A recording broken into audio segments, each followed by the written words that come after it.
When you outgrow your life, a Zen story for deep inner peace. Right now, a cold, hollow, drifting sensation is expanding directly beneath your ribs. An unsettled and deeply isolating ache that forms when you realize you have quietly outgrown the social circles, family expectations, or long-held belief systems that used to anchor your entire life. You are lying perfectly still in the darkness, yet your thoughts are pacing restlessly, replaying recent conversations where you felt entirely like a stranger among the very people who claim to know you best. It is the profound, quiet grief of navigating a major transition alone, the painful awareness that the shared jokes, the common interests, and the old definitions of who you were no longer fit the reality of who you are becoming. You feel a heavy, lingering loneliness, wondering if there is something fundamentally wrong with your heart, because you can no longer force yourself back into the comfortable boxes of your past. The immediate environment of your room has shifted into a deeper state of evening quiet, the subtle scent of damp reed grass, and the cool, clean aroma of evening mist drifting through the small gaps in the wicker window screens outside. The low, continuous whisper of water sliding over smooth river gravel creates a steady, unhurried cadence that marks the slow passage of the late hours. Within this protected space, you are completely free from the requirement to perform an outdated version of yourself or to pretend that you still belong to a shore you have already left behind. You might find your intellect trying to solve this isolation, parsing through old memories or looking for ways to repair connections that have naturally lost their alignment, treating your current growth as if it were a defect that needs to be corrected before dawn. Please know, dear friend, that you are not broken, and the profound disconnect you are experiencing tonight is not a personal failure or a sign that you are unlovable. What you are feeling is the natural, necessary emptiness that precedes a true inner freedom, the shedding of an old coat that has simply run its course. Tonight, we will not force your mind to be silent, nor will we demand that you magically erase the quiet sorrow of this transition to deserve your rest.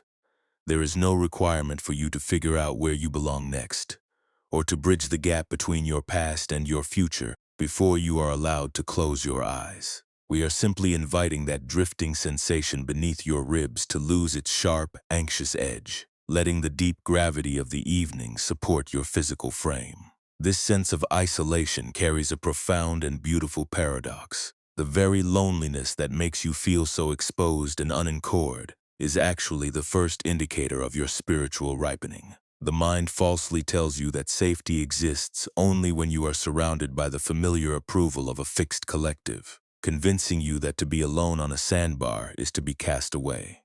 But surprising Buddhist insight reveals that your true nature does not require a permanent external circle to validate its existence, nor does it possess a fixed, unchanging identity that can be permanently trapped in an old social role. You are an inherently vast, unbound presence, completely whole in your own right, capable of resting anywhere in the universe without needing an external anchor to hold you down. Outgrowing an old coat is not a loss of your core self, it is the realization that you were always the wide sky, not the cage. Right now, if it feels right, take a slow breath, letting the cool, misting air expand the quiet space beneath your ribs without forcing a specific depth or a perfect artificial rhythm.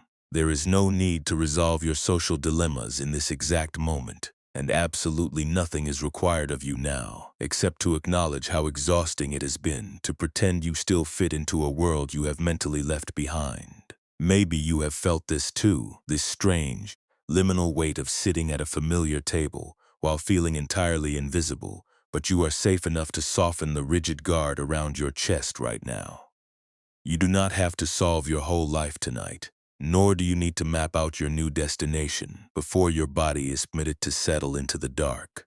The spacious reality of the night has no expectations for you to meet, leaving you entirely free to rest exactly as you are. Imagine a migrating mountain crane standing completely alone on a narrow, shifting river sandbar at the peak of twilight, its gray feathers catching the last cool violet light of the evening. Just an hour before, the great flock it had traveled with for seasons rose into the sky, flying collectively beyond a distant timber ridge to seek an old, familiar nesting ground that no longer calls to this single bird. The lone crane did not launch itself into a panicked pursuit, nor did it cry out in desperation to force the others to return. It simply stepped out of the collective current, its long legs planted firmly in the smooth, wet gravel of the shallow delta. The flock has vanished over the horizon, leaving only the vast open space of the riverbed and the slow, rhythmic whisper of moving water passing the edges of the sandbar. This is exactly how your spirit becomes paralyzed when you treat your natural growth as an act of exile, viewing your changing interests as a terrifying proof of isolation, rather than a movement toward your true ground. The hollow feeling in your chest is not an indicator that you have been abandoned by happiness. It is merely the sign that your awareness is stepping onto its own independent path, separating itself from the collective script. Finding peace within this transition requires no frantic effort to rebuild your old social network, no forced alignment with people who do not see your depth, and no aggressive manipulation of your feelings. In a moment, we will explore this shifting terrain through the journey of a young village weaver who found himself entirely out of tune with the traditional patterns of his guild. His freedom did not arrive by forcing his threads into the old alignment, but by discovering how a worn tool must stop its old labor before it can hold a different rhythm. Let your shoulders drop completely into the mattress as we travel to a drafty weaving shed, where the dry clack of a wooden loom echoes through the bamboo grove. Deep within the damp, drafty recesses of a remote mountain valley, where the sharp, clean scent of crushed juniper needles mingled with the smell of wet river clay, a young weaver named Kenji worked in a state of quiet, agonizing isolation. For generations, his family had belonged to the prestigious textile guild of the lower valley, celebrated for creating intricate, highly complex brocade patterns that required every thread to be locked into a rigid, traditional geometry. Kenji had spent his entire youth matching the rhythm of his peers, throwing his heavy wooden shuttle back and forth through the loom to reproduce the exact interlocking motifs that his community used to define its identity and wealth. Yet over the last 3 seasons, a strange, hollow distance had expanded directly beneath his ribs. He found himself completely unable to care about the complex, repetitive crests of the guild. His hands had grown heavy, his focus drifted, and he felt a profound, secret alienation while sitting at the communal workshops, feeling like a complete stranger among the companions who spoke only of the old, unyielding designs. The physical focus of Kenji's quiet desperation tonight was an unpolished wooden loom shuttle, carved from a single dense block of seasoned wild pear wood. This old shuttle, which had been passed down to him by his father, had a narrow, hollowed-out belly designed to hold the bobbin of thread, with a smooth, brass-lined eyelet, through which the yarn was meant to feed at a perfectly uniform tension. But through years of continuous friction against the rough hemp warps, the guide grooves along the side of the shuttle had worn down, becoming subtly too wide and uneven. Every time Kenji sat at his loom in the cold evening air, attempting to force the shuttle through the threads to recreate the traditional tight brocade, the worn wood would drop the thread mithro, causing the yarn to bunch up, snag, and warp the entire face of the cloth into an unreadable tangle. Instead of recognizing that the instrument itself had fundamentally shifted its internal alignment, Kenji interpreted these dropped threads as a personal failure of discipline, a sign of his own growing defectiveness and isolation. He would spend hours in the drafty shed, his jaw tightly clenched, and his upper chest locked in a rigid scaffolding, desperately trying to force his hands to maintain the old, fast-paced rhythm. He was terrified that if the elders saw his warped, uneven work, he would be cast out of the guild entirely, left with no name and no place to belong. He sat in the dim light of a single tallow lamp, replaying his mistakes in his mind, his breath becoming shallow and guarded as he stared at the frayed strands of uncolored hemp hanging limply from the wooden eyelet. When the midnight dampness began to settle into the valley, making the wild bamboo stalks outside the window scrape against the cedar eaves with a dry, hollow rattle, Kenji finally dropped his hands in complete exhaustion. He could no longer maintain the illusion of fitting into a pattern that his hands could no longer weave. Unable to sit with the crushing silence of his failure, he lifted the worn pearwood shuttle from the cradle of the loom and walked out into the misty night, following a narrow, overgrown trail that led deeper into an isolated bamboo grove where an old, half-blind weaver named Master Ryokan lived in a small, thatch-roofed hut. Ryokan was a man who had long since stepped away from the busy markets of the lower valley, choosing to work exclusively with coarse, undyed hemp fibers that most commercial artisans discarded as worthless. The atmosphere within Ryokan's small workshop was stripped of all pretense, smelling faintly of dry straw, wood smoke, and the cool earth floor. No complex pattern books rested on his benches. The only light came from a small charcoal brazier that cast a soft orange glow over a single ancient handloom that stood stationary in the corner. When Kenji stepped across the wooden threshold, his throat tight with the weight of his unshared loneliness, he laid the worn, malfunctioning shuttle onto the low workbench, confessing that he had lost his touch, that his hands were ruining the traditional cloth, and that he could no longer hold the thread of his people. Ryokan did not offer a grand philosophical lecture, nor did he scold Kenji for his lack of persistence. He moved with an absolute unhurried slowness, his milky, half-blind eyes untroubled by the darkness of the room. He reached out his rough, heavily calloused hand and picked up the pearwood shuttle, his thumb gently tracing the widened, uneven grooves that had dropped the thread so many times. Without a single word of criticism, the old master did not attempt to plane the wood back into its old shape, nor did he reach for a tool to force the eyelet into compliance. Instead, he walked over to the stationary loom, threaded a single, thick strand of coarse, completely uncolored hemp through the widened eyelet, and handed the shuttle back to Kenji. The old man pointed a long, weathered finger toward the empty, wide warp threads on his own loom, which were spaced twice as far apart as the tight, suffocating grids of the Valley Guild. He looked directly at Kenji, his face relaxed in the soft shadow of the rafters, and spoke in a low, quiet whisper that seemed to echo through the space beneath the young man's ribs. Why do you break your fingers trying to force a worn tool back into a narrow pattern, when the widening of the groove is simply the shuttle telling you it is ready to weave a broader, quieter cloth? Kenji looked down at the rough, uncolored hemp resting loosely in the wide wooden belly of the shuttle, and a sudden, profound wave of emotional recognition washed through his upper body. He realized that his internal alienation was not a failure of his soul, but the natural widening of his own life, a sign that he was being invited to stop weaving the old, suffocating scripts of his past. The tight scaffolding behind his breastbone loosened its grip completely, leaving him sitting in the drafty room, no longer needing to hold a pattern to be whole. The dry, snapping friction of that loose pearwood shuttle, dropping its thread in a cold mountain workshop, is not an invitation to completely deaden your human emotions, nor is it a cold command to turn yourself into an unfeeling statue who remains completely indifferent to the ending of relationships.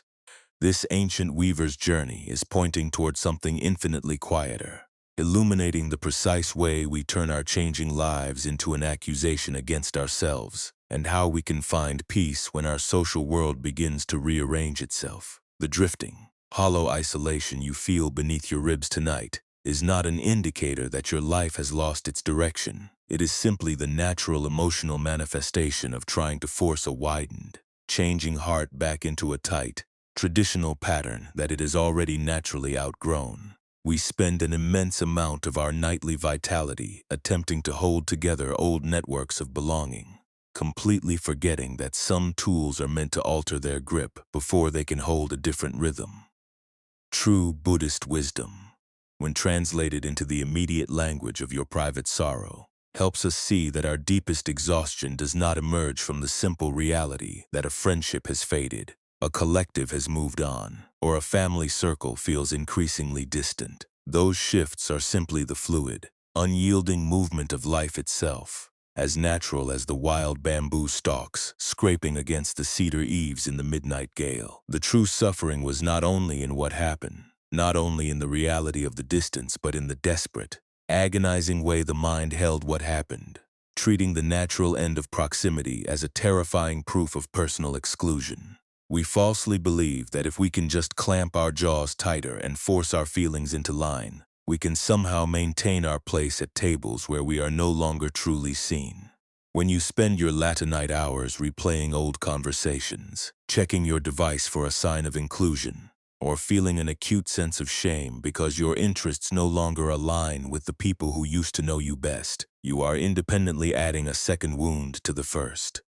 The first wound is simply the quiet, clean grief of transition, the reality that your path has diverged from a shore you once loved, leaving you temporarily standing alone on a narrow sandbar at twilight.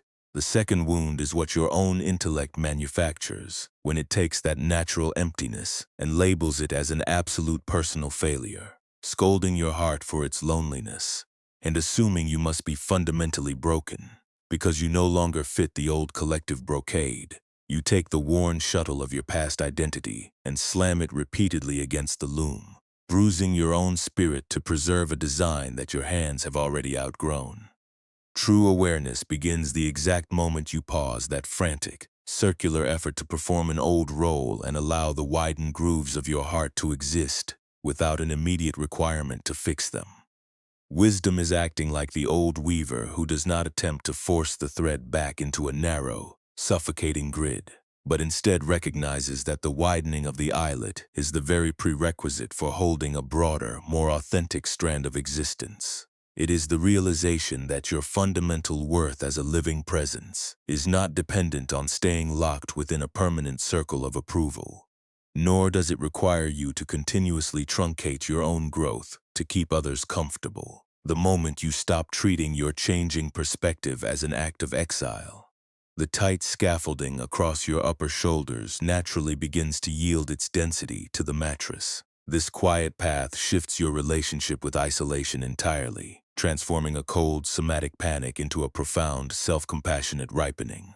Compassion is the soft, protective understanding that allows your life to feel temporarily empty and unanchored without assuming that your core self has been fractured or cast away by happiness. The old master did not demand that Kenji repair his father's tool or pretend the friction had not altered the wood. He simply showed him that true stability is found by stepping out of the collective workshop and trusting the wide, empty warps of his own independent loom. You do not need to build a brand new social identity or find an immediate new shore to be whole. Tonight, you can simply allow the old threads to fall away into the dark, letting your chest expand within the deep, unanchored freedom of the evening.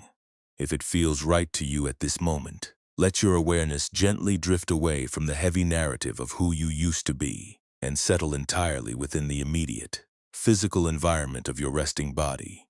There is absolutely no need to force a sudden state of absolute stillness or to approach this quiet moment as if it were a test that you must pass before you are allowed to sleep. You are simply a tired, living presence, allowing your shoulders to yield to the surface beneath you, permitting the bed to assume the entire responsibility of holding your weight. Perhaps you might begin by tuning into the slow, organic movement of your breath, simply observing the slight, cool touch of air at the back of your throat and the quiet, heavy release that follows each unhurried cycle. As you breathe out, you might invite the cold, drifting tightness beneath your ribs to soften its structural grip, even just a tiny fraction of an inch. There is no need to aggressively strip away the loneliness or to scold your heart for feeling unanchored, for even the simple act of noticing the hollow space is completely enough to begin a gentle decompression. If you feel a restless momentum in your thoughts, a persistent urge to fix the relationships that have drifted or to figure out where you will belong next, do not try to suppress that impulse. Just let that frantic pacing exist within the wide, spacious cradle of your attention, recognizing that this static is merely the place where your nervous system has been storing the accumulated tension of trying to fit into a pattern that no longer matches your depth. Perhaps, as you rest in this dim space, a very specific memory of a lost connection, an unvoiced expectation, or a recent moment of exclusion will drift into the center of your mind. When it arrives, there is no need to follow it down into the dark, familiar loops of overthinking, and you do not have to fight it to prove your spiritual strength. Just let the thought be seen for what it is, imagining it as a loose, frayed strand of hemp hanging from the widened eyelet of an old wooden loom shuttle, resting on a dark workbench. You might give this recurring emotional pattern a soft internal name, saying to yourself, "This is the old habit of trying to weave a narrow cloth," or "This is the fear of being left behind by the flock." By naming the pattern without judgment, you are gently creating a soft, protective distance between the awareness that observes and the outdated social role that is passing away. Imagine now that the rigid, external labels and past expectations you have been carrying for years are beginning to lose their grip on your identity. If it feels right, you might visualize these old scripts gently peeling away like dry, brittle bark from a silver birch tree, exposing the smooth, cool, and silent wood beneath that requires no external validation to exist. There is no need to force these fragments to detach at a specific speed. You can simply watch them drift downward through the dark space of your inner landscape, getting lighter and quieter with every passing breath. Feel the subtle, shifting relief as the pressure pulls away from the center of your chest, leaving your upper body feeling remarkably empty, porous, and entirely free from the requirement to maintain a permanent circle of approval. With your next long, effortless exhalation, you can choose to place the specific burden of your isolation directly onto that single migrating mountain crane we encountered earlier, standing quietly on its river sandbar. Picture the vast, open space of the riverbed stretching out in the twilight, and let the imagery change in its own time as you watch the bird tuck its beak beneath a soft gray wing. You do not need to do any of the active work of navigating the current or finding a new shore. You can simply watch the slow, rhythmic whisper of the moving water past the edge of the gravel, washing away the footprints of the day. Sense the deep relief that arrives when you stop trying to launch yourself into a panicked pursuit of the old flock, letting go of the entire project of social measurement and leaving your spirit to rest in its own unanchored center. There is no promise that your sense of disconnection will completely dissolve into the air tonight, and there is no requirement to experience a sudden, dramatic breakthrough of emotional healing before you are allowed to close your eyes. The intention behind this gentle inner practice is simply to help you inhabit your own skeleton with a little less friction, showing your nervous system that it is entirely safe to step down from the stage of your old identity for the next few hours. You can return to this soft, downward letting go whenever you notice your mind being pulled back into the cold workshops of historical obligation, or you can simply let the visualization fade completely from your thoughts, returning your focus to the simple, physical reality of the cool misting air expanding your ribcage. Your life does not belong to a fixed, unyielding geometry, and your value as a living presence is not dependent on your ability to force yourself back into a box that has become too narrow for your spirit.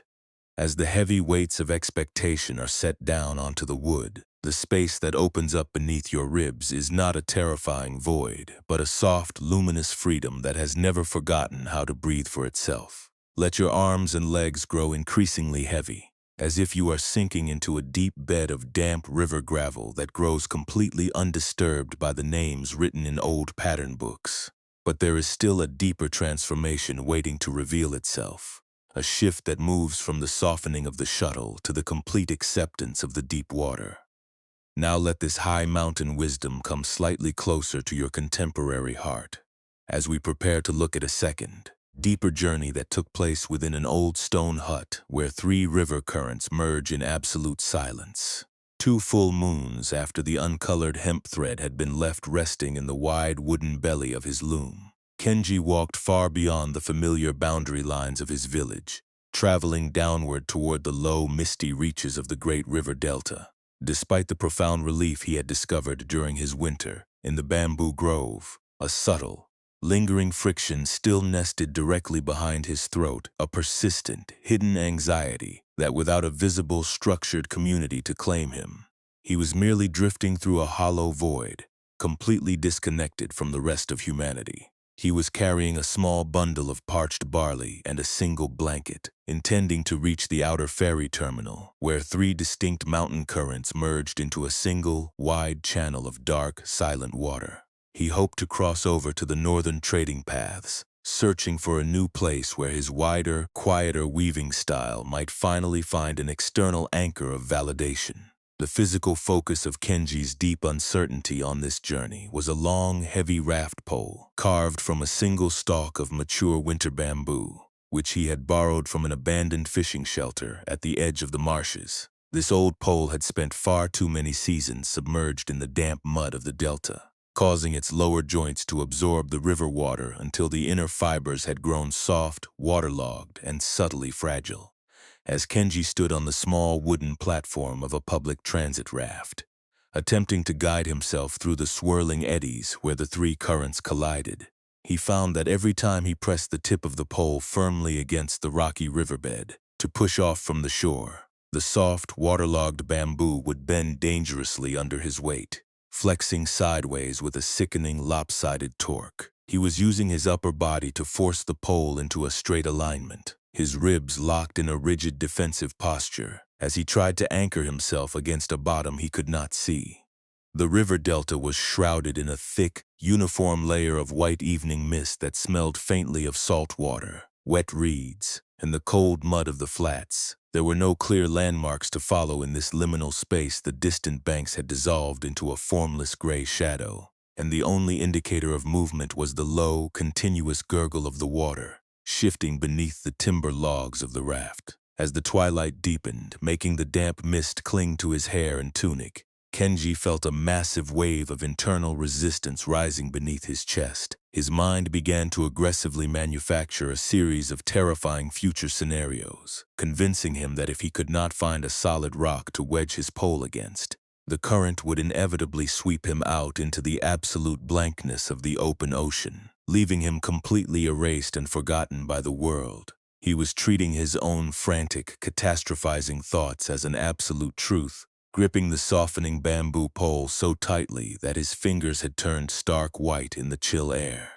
Washed ashore by an unmapped eddy near the fork of the channel, the raft struck the soft mudbank beneath a small stone hut where an elderly nun named Sister Shinshu lived in absolute solitude, keeping track of nothing but the daily shifting of the water levels. Shinshu did not run down to the water with a lantern, nor did she offer Kenji a set of clever directions to help him conquer the current.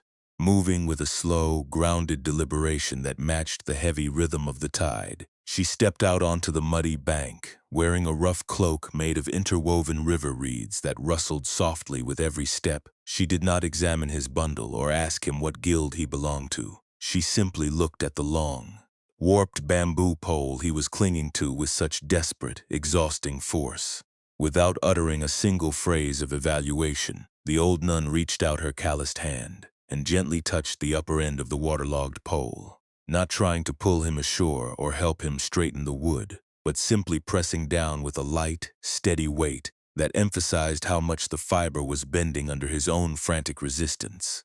She looked into his anxious eyes, her face completely untroubled by the dense mist wrapping around the stone walls of her hut, and spoke in a low, gravelly whisper that cut straight through his intellectual panic. "Why do you break your arms trying to find a solid stone at the bottom of a changing river, when the deep water itself is already fully capable of carrying your weight to the other side?"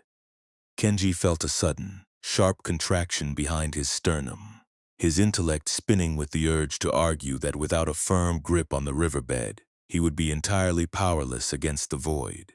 But as he looked at Sister Shinshu, who stood in the shifting fog without a single anchor, completely unbothered by the lack of visibility, he caught himself mid-phrase. He took a long, slow, horizontal breath of the damp salt air, making a conscious, deliberate choice to pause the habit of treating his own terrifying thoughts as an absolute reality.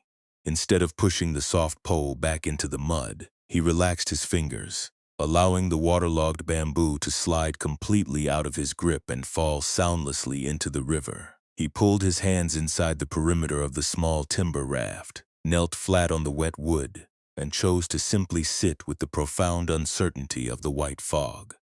The transformation did not magically clear the mist from the delta, nor did it provide him with an immediate new community to claim his path. It changed the entire way Kenji related to the emptiness beneath his ribs.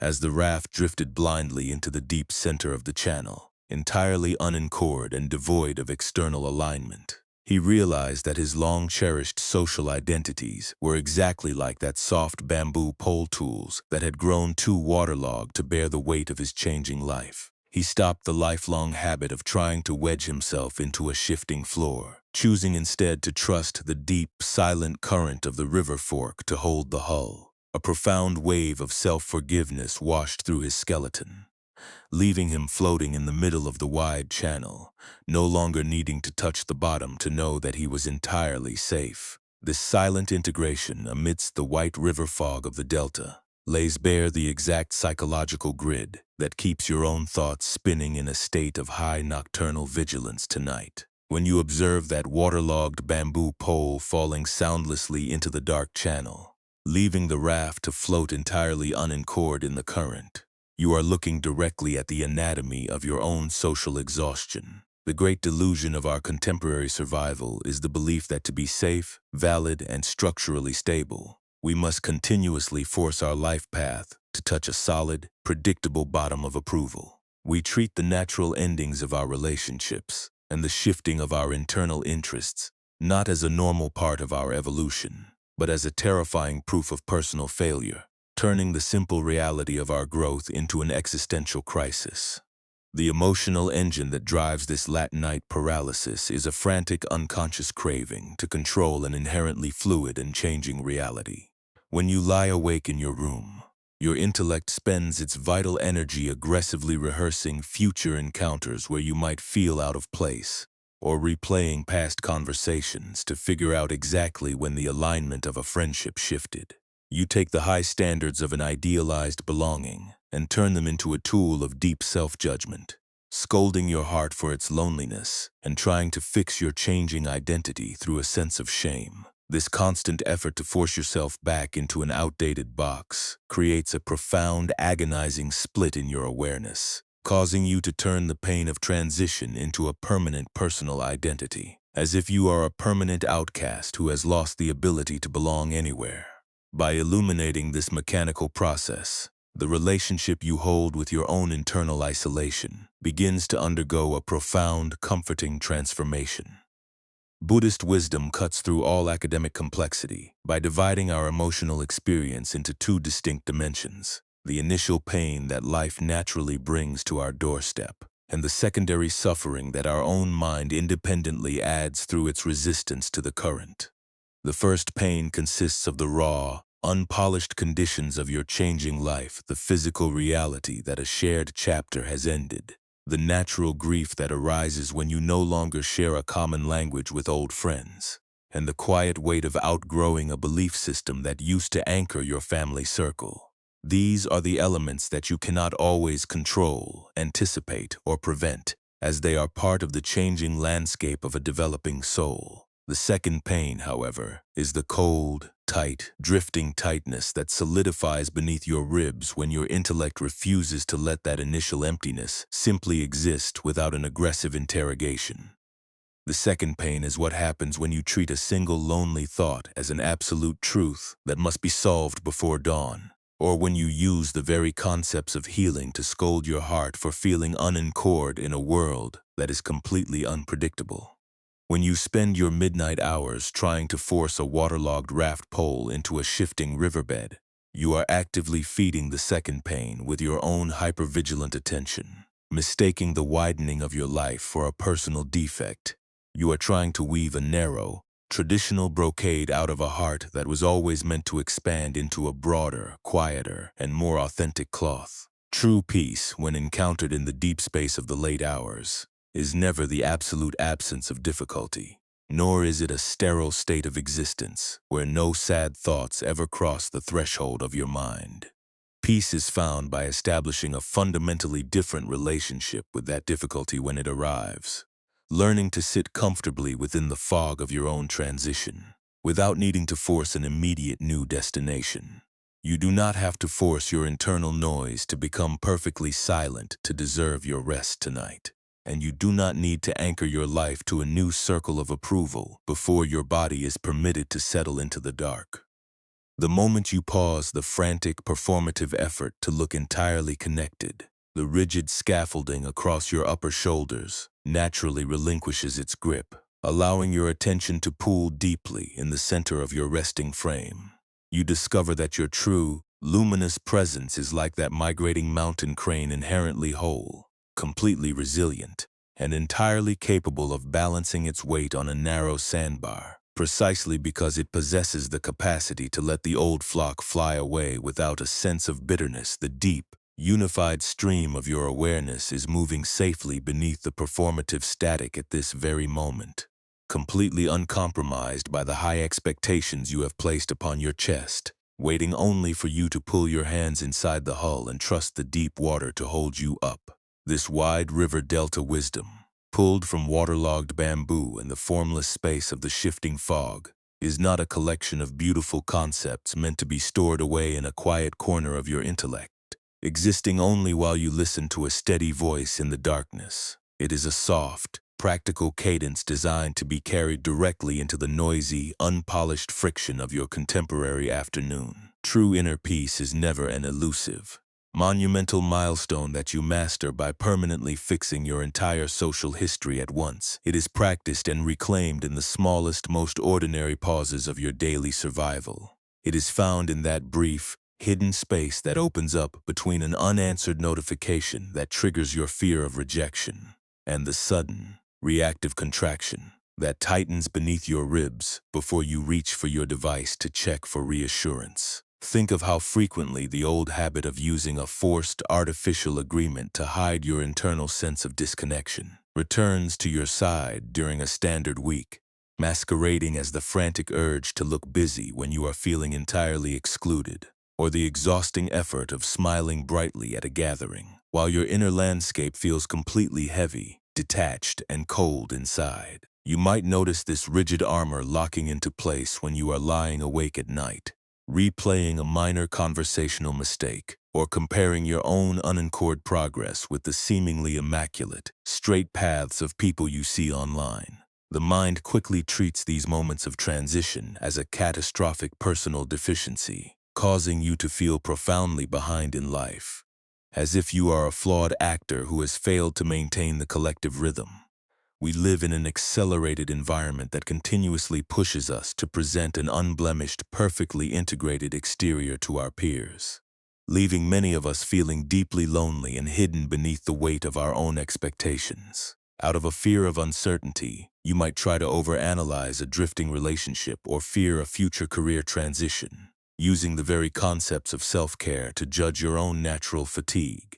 You treat your own changing heart as a malfunctioning loom shuttle that must be aggressively forced back into the traditional pattern, convincing yourself that you must earn your right to absolute rest by first achieving a spotless state of social belonging that leaves no room for raw, unpolished human transitions. But Buddhist insight gently invites you to step down from the stage of your old identity tomorrow, showing you that a single breath before answering a demanding message is a profound form of living wisdom that requires no academic credentials. You do not need to reshape your entire social network into a permanent circle of approval to be worthy of your space on this earth. And you can care deeply about the people in your life without gripping their validation so tightly that your own nervous system remains in a state of constant, defensive tension. Not every hypervigilant thought that crosses your mind deserves your absolute obedience.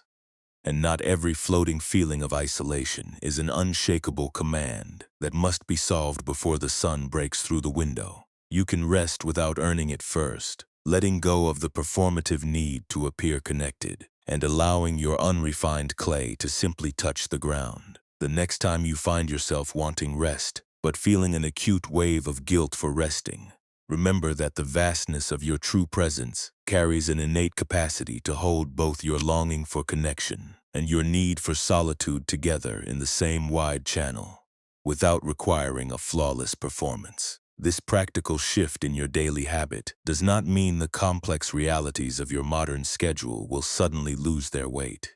It means you become a far more porous, resilient, and unbothered presence within your own skin, because your fundamental safety is no longer dependent on keeping your internal air vents blocked by an excess of social panic. You are entirely permitted to let the world move on, without your perfect supervision for the next few hours.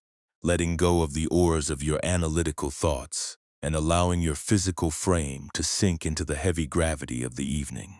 Let this realization soften the remaining scaffolding beneath your ribs as the room around you grows increasingly cool, preparing your awareness to dissolve completely into the unlit source of the dark night. The damp night mist that swirled across the river delta all evening has finally grown completely still, leaving the low wicker window screens of your room untouched by the slightest trace of friction. The cold, hollow, drifting tightness that was anchoring itself directly beneath your ribs has lost its last remaining density, leaving nothing but a vast, porous emptiness where the old weight of outgrown connections used to rest. Your body feels immensely heavy against the linen, sinking steadily into the unyielding foundation of the mattress, as if your entire skeleton is finally relinquishing its long, performative vigil against the possibility of being left behind. You do not need to maintain the illusion of an unchanging social alignment. For the remainder of this night, you are entirely permitted to let the heavy, tensed scaffolding of your past identity collapse into the quiet dark. Let your breathing become an absolute whisper, a shallow and completely effortless tide that requires no tracking, no verification, and no intellectual intervention from your tired heart. The migrating mountain crane that stepped away from the collective path is standing in perfect equilibrium upon its narrow river sandbar, its gray feathers completely dry under the vast midnight sky. The frantic urge to pursue the vanishing flock has dissolved into the cool evening air, leaving the bird to tuck its beak beneath a soft gray wing, entirely unbothered by the wide, empty space of the riverbed stretching out into the dark. The internal space beneath your ribs is completely unmapped, completely unanchored, and entirely free from the requirement to hold a traditional design for the world outside. You can stop trying to force the waterlogged bamboo pole into the shifting riverbed tonight. The old pearwood shuttle has been laid flat onto the rough workbench inside the bamboo grove, and there are no narrow, suffocating grids left to weave, no traditional expectations to satisfy, and no personal definitions to repair with the frantic labor of your intellect. The flat timber raft has drifted safely into the deep, quiet center of the channel fork, floating effortlessly upon a current that knows exactly how to bear your weight without any assistance from your hands. You do not have to bridge the gap between who you were and where you belong next before your eyes can close, because the true, luminous depth of your awareness has never once been broken by the endings of your proximity. Sink down deeper into the stillness, letting the tiny muscles around your eyes go entirely slack, letting the weight of your limbs dissolve into the mattress like uncolored hemp fibers, softening beneath a single splash of cool river water. The wild reeds along the muddy delta flats are resting in the midnight fog, spreading their loose, irregular blades toward the darkness without a single thought of order, completely content to float exactly where the tide dictates. You are returning home to an undivided baseline of presence that existed long before you ever learned to truncate your own growth to keep others comfortable, or turn a temporary transition into an absolute proof of exile. This spacious ground is your original sanctuary, a timeless expanse that asks for no permanent circles of approval, requires no immaculate displays of belonging, and demands no fixed anchors to grant you rest. Allow yourself to slide completely beneath the surface of this perfect stillness, letting your name, your history, and your social fatigue dissolve like fine silt washing clean from the timber logs of an old ferry platform. The low, continuous murmur of the lower valley markets has completely died away, leaving only the soft, cooling whisper of the moving water to soothe the rough knots of your being. You have full permission to leave your entire life journey completely unmanaged and uncorrected until the sun climbs over the eastern ridge, trusting the heavy, uncarved structure of your body to hold its own presence without your supervision.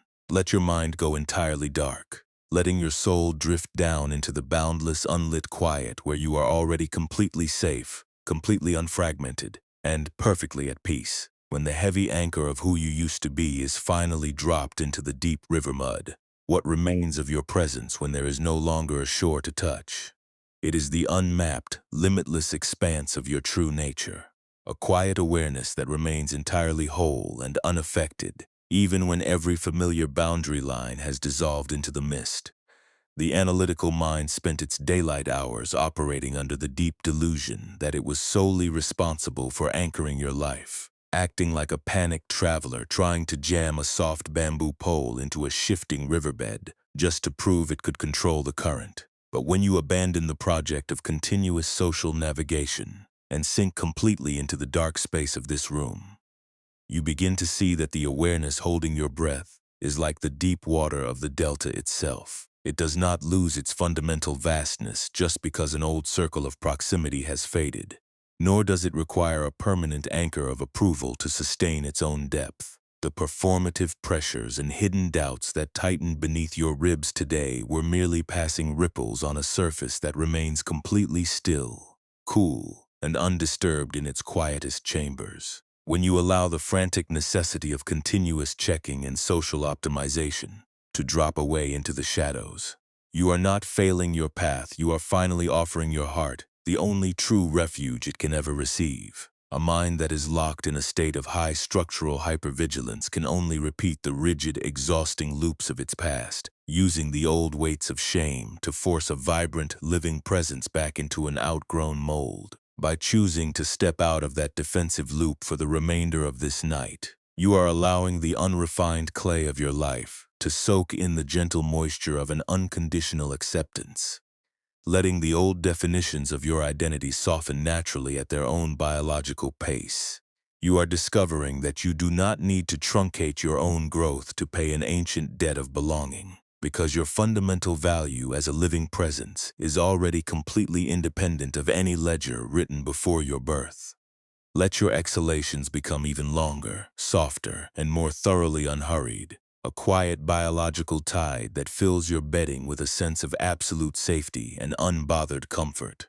The remaining gray static that was vibrating across your forehead has lost its fuel completely, drying up like a patch of wet mud under the gentle warmth of an evening fire, leaving your temples feeling cool, wide, and entirely spacious. You do not have to prove that you are an exceptionally connected or well-liked person to deserve the comfort of this stillness. And you do not need to figure out a perfect formula for your future relationships before your brain is permitted to drop its guard.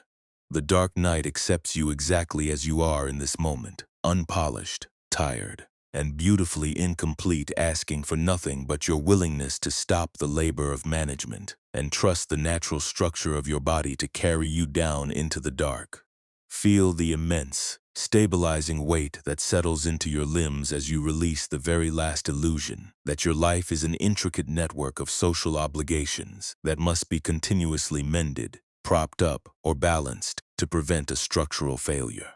The cool night air that circulates around your room tonight does not keep a record of your perceived inadequacies, the friendships you struggle to maintain, or the moments where you felt too heavy inside to share the collective rhythm. The darkness is an ancient, non-judgmental sanctuary that wraps its arms completely around your exhaustion, offering you a timeless shelter where your name, your history, and your cognitive fatigue can all be gently laid down like an unpolished wooden shuttle left on a cold stone floor.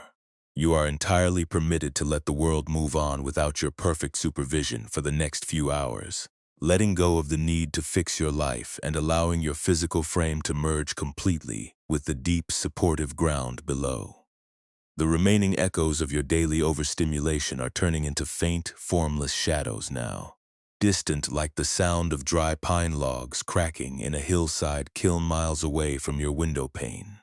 They float across the perimeter of your awareness without catching your grip, losing their sharp boundaries and dissolving back into the silent, supportive network of the evening.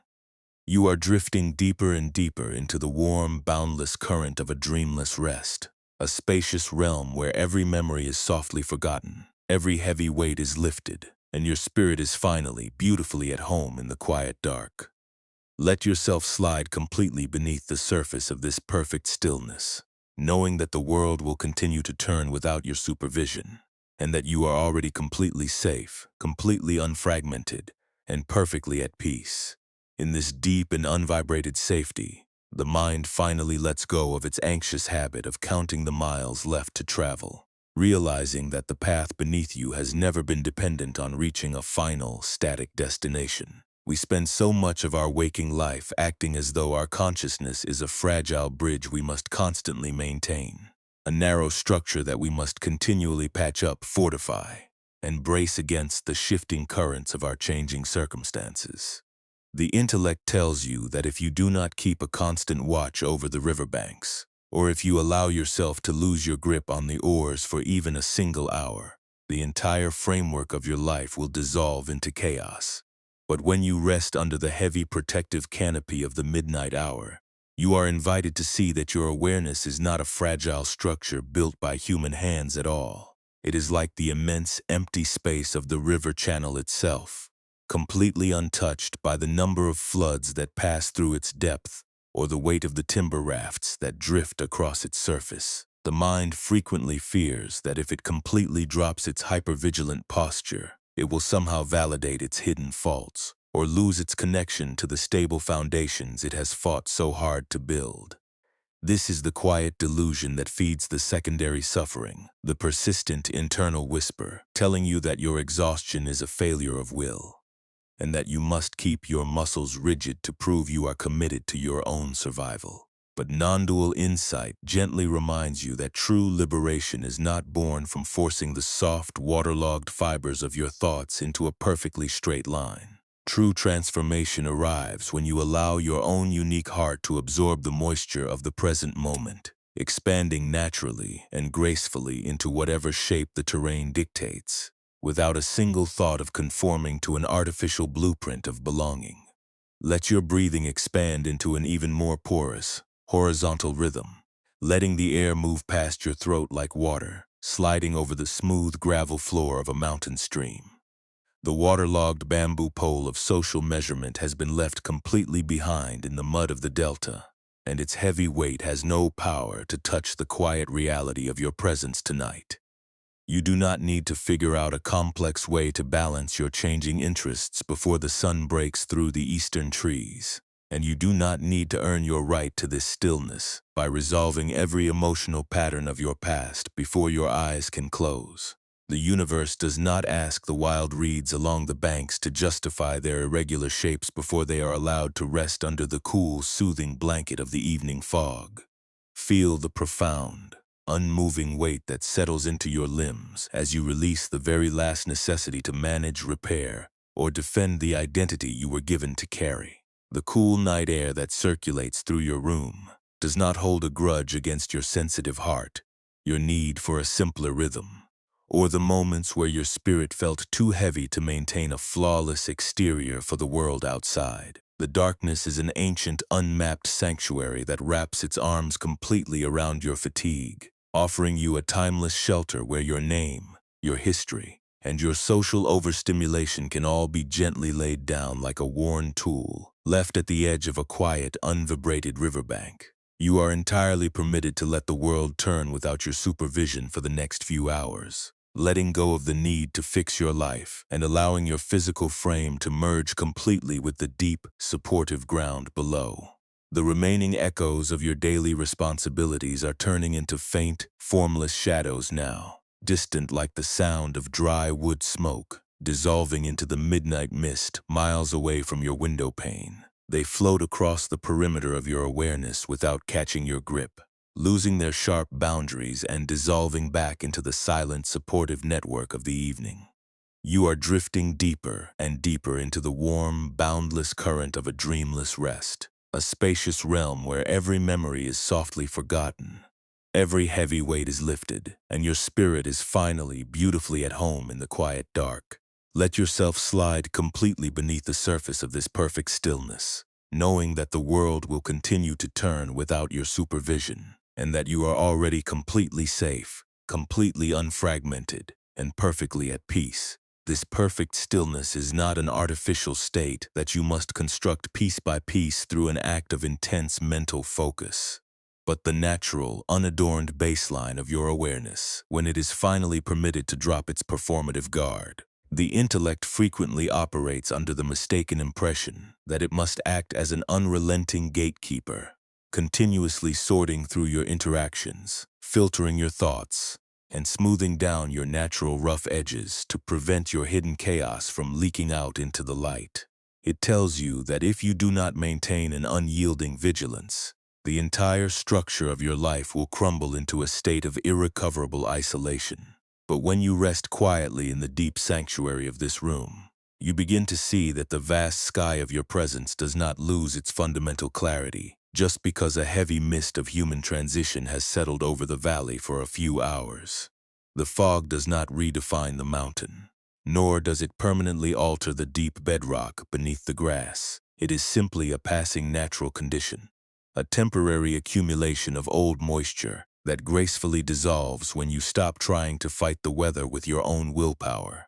Your true, unblemished nature is like the solid slate basin resting beneath the roots of the persimmon tree, entirely unaffected by the rigid, unyielding blueprints that your analytical mind has spent years trying to map out on paper. The standards you failed to meet, the unspoken expectations you felt guilty for questioning, and the deep somatic fatigue of always pretending to be completely integrated were merely passing shadows on the surface of a reservoir that remains completely still, dark, and undisturbed in its deepest chambers. The long years you spent trying to secure a perfect reflection inside the tarnish-streaked mirror of public evaluation have not diminished your inner sanctuary by a single fraction, because the open space that holds your breath has no parameters that can be frayed by history, and no boundaries that can be broken by an excess of performative pressure. When you allow the frantic necessity of continuous self-optimization to drop away into the darkness,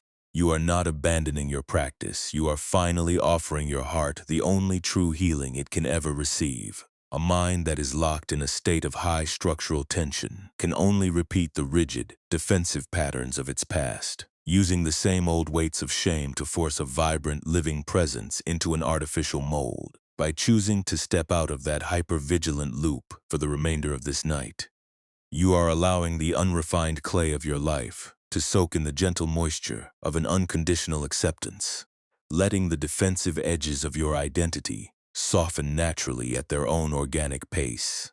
You are discovering that you do not need to compromise your relationship with the present moment to pay an ancient debt of belonging, because your fundamental value as a living presence is already completely independent of any ledger written before your birth.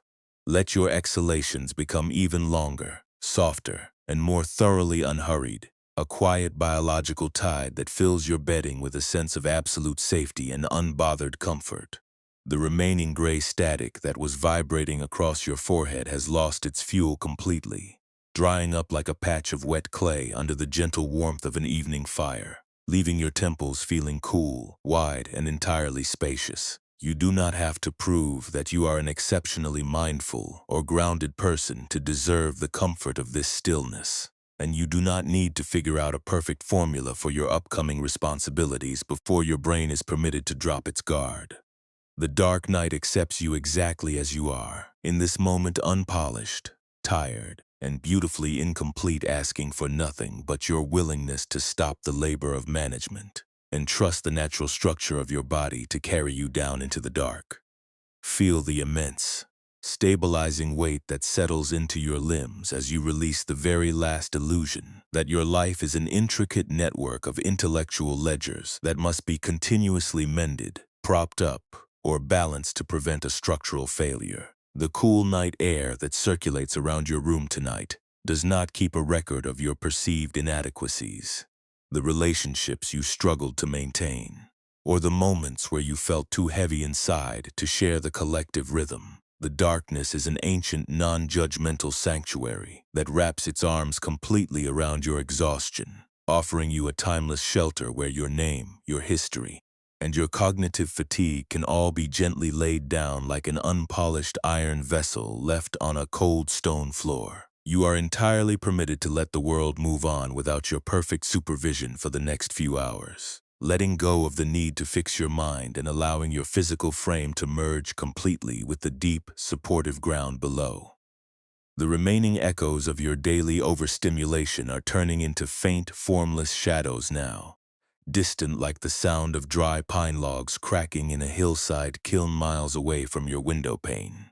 They float across the perimeter of your awareness without catching your grip, losing their sharp boundaries and dissolving back into the silent, supportive network of the evening. You are drifting deeper and deeper into the warm, boundless current of a dreamless rest, a spacious realm where every memory is softly forgotten, every heavy weight is lifted, and your spirit is finally, beautifully at home in the quiet dark. Let yourself slide completely beneath the surface of this perfect stillness, knowing that the world will continue to turn without your supervision, and that you are already completely safe, completely unfragmented, and perfectly at peace.